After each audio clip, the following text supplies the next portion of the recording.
On sait les difficultés pour les parents d'enfants handicapés à les faire scolariser et Lingolsheim a réglé le problème en créant des classes inclusives au sein d'un groupe scolaire. Les enfants en difficulté y sont intégrés aux autres élèves avec un accompagnement personnalisé. Astrid Servant, Marie-Christine Lang.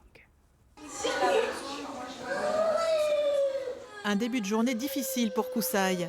Ce petit garçon est autiste, il est à l'école depuis un quart d'heure. Sa séance d'éveil arrive à point nommé. En tête-à-tête avec Adeline, son éducatrice, il retrouve très vite son énergie, son sourire et ses petits camarades de maternelle. À Lingolsheim, cette école de 270 élèves accueille une dizaine d'enfants handicapés.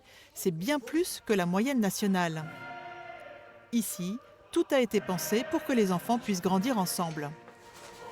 Il faut savoir que ces enfants-là sont très fragiles et lorsqu'ils sont trop fatigués ou lorsqu'il y a trop d'enfants, il y a trop de stimuli dans la classe, on leur a permis de s'isoler dans une classe qui a été dénuée de stimuli de façon à ce qu'ils puissent se poser pour enlever du stress. Voilà.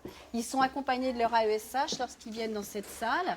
Donc là, il y a deux petits qui se détendent et peuvent profiter plus des acquisitions. Autre particularité, l'école jouxte l'IME, l'Institut médico-éducatif. Les deux structures sont séparées par une simple porte. Quand la vie à l'école devient impossible, on trouve refuge à l'IME. Problème, il n'y a pas toujours de place. Alors, pour éviter d'être déscolarisés, ces enfants porteurs d'un handicap vont dans la classe passerelle. Tu t'en sors, Mohamed?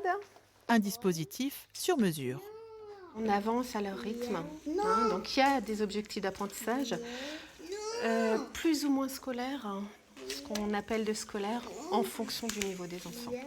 Donc j'ai des enfants qui ont entre 7 et 12 ans, mais le niveau scolaire est entre toute petite section, donc de 3 ans à 6 ans, 5-6 ans. Tu essayes. Si tu n'arrives pas, tu peux lire avec Lénie. Lénie, je t'ai mis à côté. Les frontières n'existent pas. Les enfants de l'IME rejoignent parfois aussi l'école le temps d'une leçon. À 10 ans, Adam apprend à lire avec ses élèves de CE1. Aujourd'hui, un livre sur les sorcières. Pas de chance. Lui préfère L'histoire de police. Il faut lui prêter plus d'attention, mais essayer de mettre les camarades aussi qui vont l'aider, qui vont le guider, qui vont le rassurer. Et c'est très positif parce qu'ils le connaissent déjà, donc ils l'ont vu l'année dernière. Et cette année, de voir qu'il fait des progrès en lecture et de voir comment il évolue chaque semaine, c'est important. On peut imaginer qu'il y ait à nouveau inclusion dans le système scolaire plus classique, mais si ce n'est pas possible, ce n'est pas une fin en soi non plus. Pour nous, ce qui est important, c'est que les enfants soient le mieux possible dans leur tête, dans leur basket avec les autres. Après des années de galère, Nicolas, lui, a trouvé son bonheur à l'IME.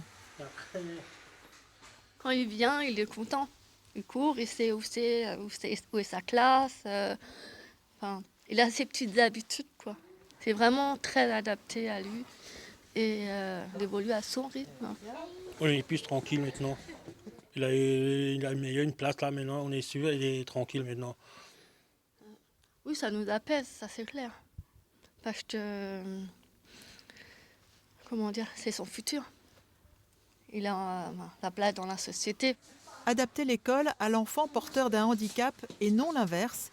L'école inclusive de Lingolsheim prouve en à peine 3 ans d'existence que c'est possible.